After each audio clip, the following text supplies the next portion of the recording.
Hello నమస్తే welcome to my channel say something. Screen మీద చూస్తున్నారు కదా, Oscar nominees and Oscar winners కూడా ప్రకటించబడ్డారు 2025కి.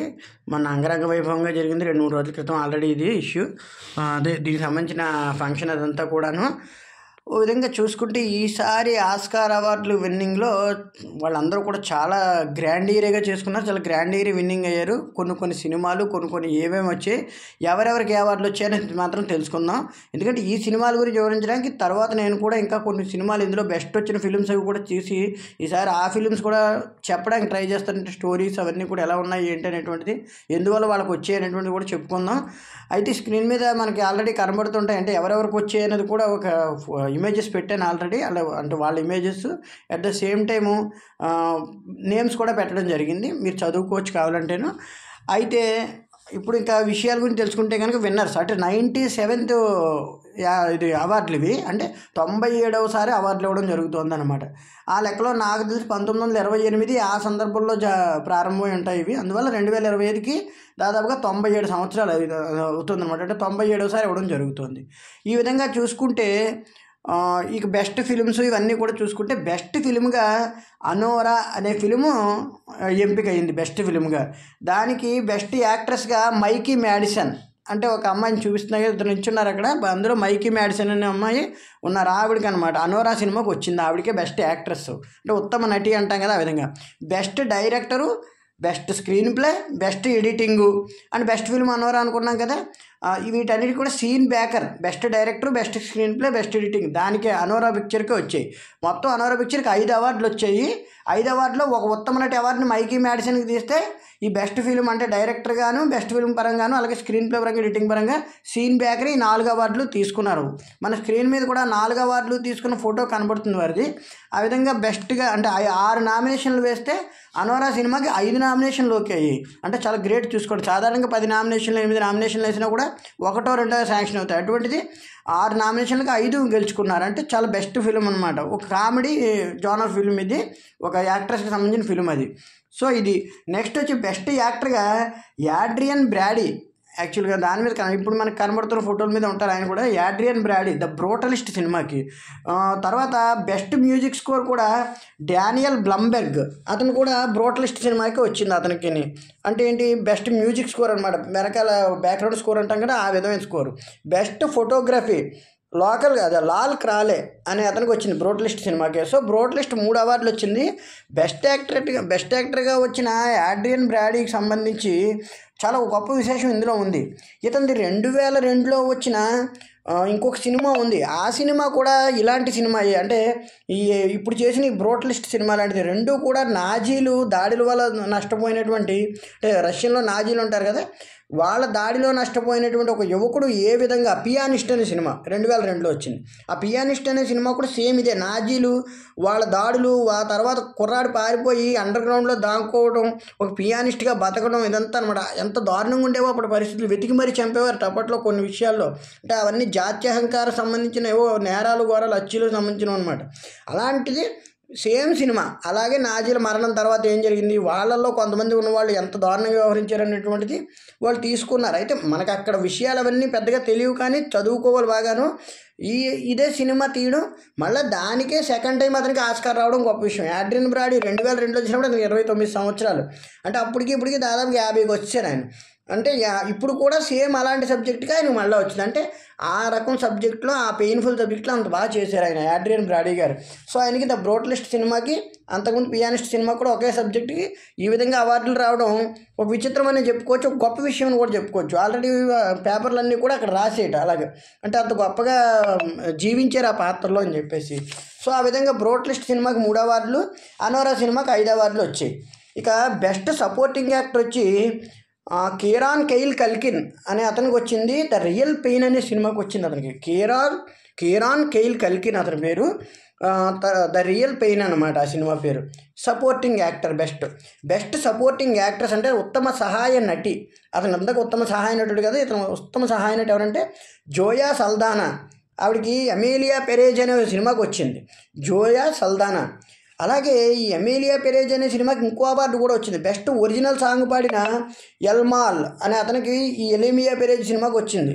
బెస్ట్ ఒరిజినల్ సాంగ్ ఎల్మాల్ అనమాట. అతను పాడిన అతను అయి ఉండొచ్చు, అది ఆ సాంగ్ సంబంధించి, లేదా సాంగ్ పేరన్నా అయి ఉండొచ్చు ఎల్మాల్ అన్నది. Next best sound, best visual effects Dune part 2, DUNEPART spelling అది, డ్యూన్ పార్ట్ 2 అనే సినిమాకి best visual effects, best sound. చూసారా, మన దగ్గర మ్యూజికల్ స్కోరు, బ్యాక్గ్రౌండ్ స్కోర్ మాత్రం ఉంటాయి, వాళ్ళ దగ్గర అలా కాదు. Best sound, sounding effects, sounding score, background score, అలా 5-6 రకాల విభాగాలు ఉంటాయి మ్యూజిక్లో. ఆ విధంగానే వాళ్ళు 24 ఫ్రేమ్స్ అంటుంటారు. వాటిని మన వాళ్ళు తీసుకొచ్చారు, కానీ ఇందులో ఇప్పుడు 24 అన్నీ మనకు ఉండవు, కొన్ని ఉంటాయి, కానీ వాళ్ళు 24 వాడతారు అనమాట. ఆ విధంగా చూసుకుంటే అందుకే కొంతమంది ఫారిన్ సినిమాలు గొప్ప అని చెప్తుంటారు కదా, కొన్ని విషయాల్లో మాత్రం మనం ఆదర్శంగా తీసుకోవాలి. చాలా వరకు చాలా కష్టపడి ఖర్చు పెడతారు. ఈ డ్యూన్ పార్ట్ అన్నది ఏంటన్నది నేను కూడా ఒక ట్రైలర్ చూశాను. ఎక్స్ట్రాడినరీ ఫోటోగ్రఫీ నిజంగాను. అసలు ఆ ఫోటోగ్రఫీ చూస్తే నాకు ఒక ఒళ్ళు జలదరించింది. కొన్ని సందర్భాలు అంతా బీభత్సంగా తీశారు ఆ ఫోటోగ్రఫీని, చాలా క్లీన్గాను. మీరు కూడా ట్రైలర్ వీలైతే చూడండి. అంటే సినిమా ఏదైనా వీటిలోకి వచ్చి ఉండొచ్చు, ఏ అమెజాన్లోకి వీటిలోకి ఇంగ్లీష్ సినిమాలు ఇంట్రెస్ట్ ఉన్న వాళ్ళు చూడొచ్చు. బట్ ఈ డ్యూన్ పార్ట్ అనే ట్రైలర్ చూసి నాకు చాలా మతిపోయింది నిజంగా. ఆ ఫోటోగ్రఫీ అది, ఆ సౌండ్, విజువల్ ఎఫెక్ట్స్ అవిని. సో దానికే best sound, best visual effects అనేది డ్యూన్ పార్ట్కి వచ్చిందనమాట 2కి. నెక్స్ట్ ఏంటంటే బెస్ట్ కాస్ట్యూమ్ డిజైనర్కి వచ్చి పాల్ తేజ్వెల్ అని, ఆయనకి వికెట్ సినిమాకి వచ్చింది. అదే వికెట్ అనే సినిమా, వీకెడ్ అంటారు దాన్ని, అంటే వికెట్ అని మనం చదువుతున్నాం కానీ వీకెడ్ అసలు సినిమా పేరు. ఇదే సినిమాకి బెస్ట్ ప్రొడక్షన్ డిజైన్ అవార్డు కూడా వచ్చింది. అంటే ఈ వీకెడ్ అనే సినిమాకి పాల్ తేజ్వెల్ అనే అతనికేమో కాస్ట్యూమ్ డిజైన్కి వచ్చింది. బెస్ట్ ప్రొడక్షన్ డిజైన్ అంటే ప్రొడక్షన్ వర్క్ కాస్ట్లీగా ఖర్చు పెడతాం కదా, దానికి సంబంధించి ఆ డిజైన్ చేసిన విధానాల కాటికి ఈ వీకెండ్ అనే సినిమాకి వచ్చింది. సో 2 అవార్డులు దానికి వచ్చాయి. ఇక షార్ట్ ఫిల్మ్స్ వీటి అవార్డులకు వస్తే ఇంటర్నేషనల్ ఫీచర్ ఫిల్ము బ్రెజిల్కి సంబంధించిన ఐ యామ్ స్టిల్ హియర్ అనే సినిమాకి వాల్టర్ సాలిస్ అనే అతను చేశారు మాట. ఇది బ్రెజిల్కి సంబంధించిన ఆయన చేశారు. ఐ యామ్ స్టిల్ హియర్ అనే ఒక సినిమాకి ఇంటర్నేషనల్ ఫీచర్ ఫిల్మ్గా వచ్చింది. అంటే ప్రపంచవ్యాప్తంగా మన తెలుగు సినిమాలు ఎలా వెళ్తే అలా అన్ని రకాల సినిమాలు ఉన్నప్పుడు బ్రెజిల్ ఫిల్మ్కి వచ్చింది. ఆ విధంగాను అంటే ఫీచర్ ఫిల్మ్ అంటే మనకులాగితే సినిమా అనమాట అది కూడా. తర్వాత best live action short film, అంటే స్టేజ్ మీద యాక్ట్ చేయడం అని అలాగ చూస్తుంటాం కదా, డ్రామా టైప్ అనమాట. లైవ్ యాక్షన్ షార్ట్ ఫిల్మ్స్ అంటే డ్రామాలే ఈ రోజులో షార్ట్ ఫిల్మ్గా చేస్తున్నటువంటి టైప్ అనమాట. I am not a robot అని చెప్పేసి దానికి ఒక సినిమా ఉంది. ఆ లైవ్ యాక్షన్ షార్ట్ ఫిల్మ్కి ఒక ఆస్కార్ వచ్చింది. Next best documentary short film the only girl in the orchestra. అంటే డాక్యుమెంటరీ షార్ట్ ఫిల్మ్ అంటే సింపుల్గా మనం చిన్నప్పుడు డాక్యుమెంటరీ చూసాం కదా, దాన్నే డాక్యుమెంటరీ షార్ట్ ఫిల్మ్ అంటారు వాళ్ళు. దానికి the only girl in the orchestra అని చెప్పేసి ఒక సినిమా వచ్చింది, దానికి వచ్చింది. Next best documentary feature film. Documentary feature అంటే ఎక్కువసేపు ఉంటుంది, బట్ డాక్యుమెంటరీ లాగా ఉంటుంది అనమాట. లైక్ శేఖర్ కమ్లా గారు చేసిన డాలర్ డ్రీమ్స్ అనుకున్నాం కదా మొన్న, అలాగా అంటే స్లోగా వెళ్తున్నట్టు ఉంటుంది డాక్యుమెంటరీ టైప్లో. బట్ ఆ సినిమా చూడడానికి బాగుంటుంది, ఒక సినిమా లాగా నిడివి ఎక్కువ ఉంటుంది అనమాట. షార్ట్ ఫిల్మ్ అంటే నిడివి తక్కువ, ఫీచర్ ఫిల్మ్ అంటే నిడివి ఎక్కువ. సో దానికి నో అదర్ ల్యాండ్ అనే సినిమా అది దానికి వచ్చింది బెస్ట్ డాక్యుమెంటరీ ఫీచర్ ఫిల్మ్గా. Next best animated feature film. Animations తెలుస్తుంది కదా మనకి, బోల్డెన్ సినిమాలు వచ్చాయి. ఆ విధంగా యానిమేటెడ్ ఫీచర్ ఫిల్మ్స్లో స్లో అనే సినిమాకి వచ్చింది. SLOW స్లో తెలుసు కదా, నెమ్మత్తనం. ఆ స్లో అనే సినిమాకి వచ్చింది అనమాట. Next best animated short film in the shadow of the cypress. అంటే బెస్ట్ యానిమేటెడ్ షార్ట్ ఫిల్మ్ అంటే యానిమేషన్లో ఇందాక ఫీచర్ ఫిల్మ్ అయితే స్లో, షార్ట్ ఫిల్మ్ అంటే తెలుసు కదా నిడివి తక్కువ అనుకున్నాం. దీనికే in the shadow of the cypress అనమాట. నెక్స్ట్ వచ్చి బెస్ట్ మేకప్ హెయిర్ స్టైలు అంతేనా, బెస్ట్ మేకప్ హెయిర్ స్టైల్ రెండుకే కలిపి, అంటే ఆ సినిమాకి సంబంధించి వచ్చాయన్నమాట. మేకప్ హెయిర్ స్టైల్ సంబంధించి ద సబ్స్టెన్స్ సినిమా పేరు, ది సబ్స్టెన్స్ అనమాట సినిమా పేరు. దానికి మేకప్ హెయిర్ స్టైల్ సంబంధించి వచ్చాయి. Next best adapted screenplay. Adapted screenplay అంటే ఏంటంటే మనకి స్క్రీన్ ప్లే సహాయం చేస్తుంటారు కదా, స్క్రీన్ ప్లేలో ఇద్దరు చేశారు అంటుంటాం. ఒకటి చేస్తున్న వాళ్ళకి సరిపోకపోతే, అంటే టైం సరిపోకపోతే ఇంకొకరికి హెల్ప్ చేయడమో, లేకపోతే అక్కడ అనుకున్నది వాళ్ళకి రాకపోతే ఇంకొకరు వచ్చి దానికి సాయం చేయడమో ఉంటుంది కదా. ఆ విధంగా సహాయ దర్శకులు అలాగే సహాయంగా స్క్రీన్ ప్లే అనమాట. So best adapted screenplay Peter Straughan Conclave అనే సినిమాకి పీటర్ స్ట్రాగన్ గారికి అవార్డు వచ్చింది. ఈ విధంగా అవార్డులు దాదాపుగా ఒక 25-30 మందికి సంబంధించి అలా అవార్డులు అవన్నీ వేశారు.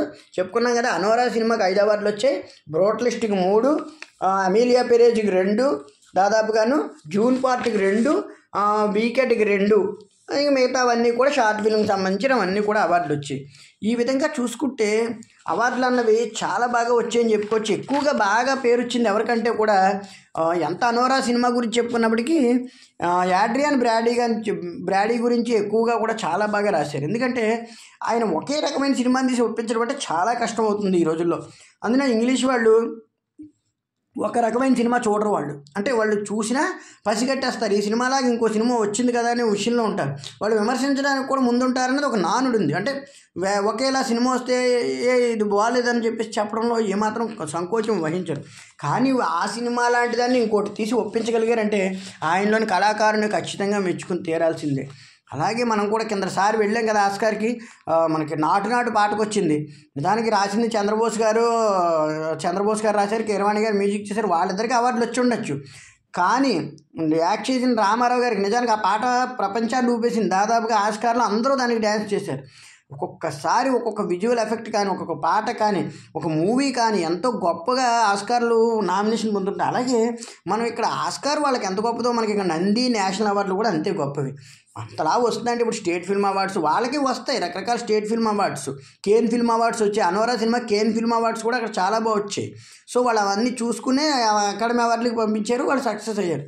అలాగే మన దగ్గర కూడా మనం ఆస్కార్కి వెళ్ళి తెచ్చేసేమన్నంత గొప్ప కాదు. నిజానికి నేషనల్ ఫిల్మ్ అవార్డు వస్తే వాళ్ళకి ఆస్కార్ వస్తే అంత గొప్ప, మనకి నేషనల్ వస్తే అంత గొప్ప అనమాట.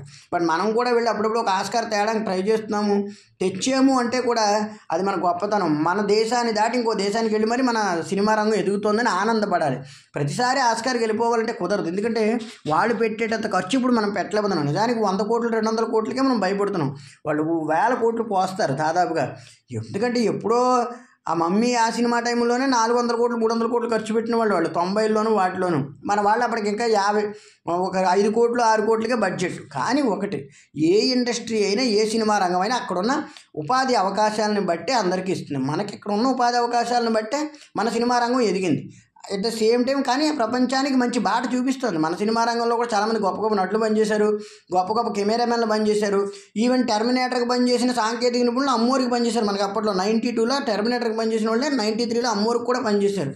అంటే మన వాళ్ళు అప్పుడే ఫారిన్ వాళ్ళని పట్టించుకున్నారు, తీసుకొచ్చి అన్నీ చేయించారు. అమ్మోరు గ్రాఫిక్స్ చూస్తే ఇప్పటికీ కూడా హిందీ వాళ్ళు కూడా ఆశ్చర్యపోతారు. అంటే బాలీవుడ్ అంత ఎదిగిన బాలీవుడ్ తెలుగుని చూసి ఆశ్చర్యపోయిందంటే మన వాళ్ళు అప్పట్లో ఎంత విజువల్గా గొప్పవాళ్ళు కదా. మరి రామారావు గారు పౌరాణిక సినిమాలు చూసుకుంటే ఎంతంత గొప్పవో అవన్నీ. నిజానికి అవన్నీ ఈ రోజు ఉంటే అవి ఆస్కార్లను బద్దలు కొట్టేద్దరేమో, అంతంత గొప్ప సినిమాలు. సో ఎవరి ప్రతిభని కూడా తక్కువ చేయడం వీల్లేదు. ఏ సందర్భంలో ఏ సినిమా ఏ విధంగా దక్కించుకున్నా కూడా అది అవార్డుకి సంబంధించి గర్వపడేదే. ఏ అవార్డు అయినా కూడా, లోకల్గా తీసుకున్న అవార్డు అయినా గర్వపడేదే, బయట తీసుకున్న అవార్డు అయినా కూడా గర్వపడేదే. నిజం చెప్పుకోవాలంటే అవార్డులు మనకి కొత్త కాదు పాత కాదు. ఎప్పుడు కూడా ప్రేక్షకుల రివార్డులనే అవార్డులు అనుకునే నటులు మనకి ఎప్పుడూ ఉండాలి. అలా ఉన్నప్పుడే ఇండస్ట్రీ ఎదుగుతుంది. ఎందుకంటే నాకు అవార్డు రాలేదని కోపం పడుతూ వెళ్ళిపోయే సందర్భం అనవసరం. ఎందుకంటే అవార్డులు అనేటువంటివి ప్రేక్షకులు దీవిస్తారో దేవుడు దీవిస్తారో ఆ టైంలో సందర్భంలో ఖచ్చితంగా వస్తాయి. ఈవెన్ చాలామంది పెద్ద పెద్ద నటులకు 15-20 సినిమాల తర్వాత కూడా రాని సందర్భాలను మనం చూస్తూ ఉంటాం. సో ఈ సందర్భాన్ని పురస్కరించుకొని వచ్చిన ప్రతి ఆస్కార్ పొందిన ప్రతి నటులకు అందరికీ కూడా అభినందనలు. మీరు కూడా ఒకసారి వాచ్ చేయండి, మంచి మంచి సినిమాలు చూద్దాం. Please subscribe my channel.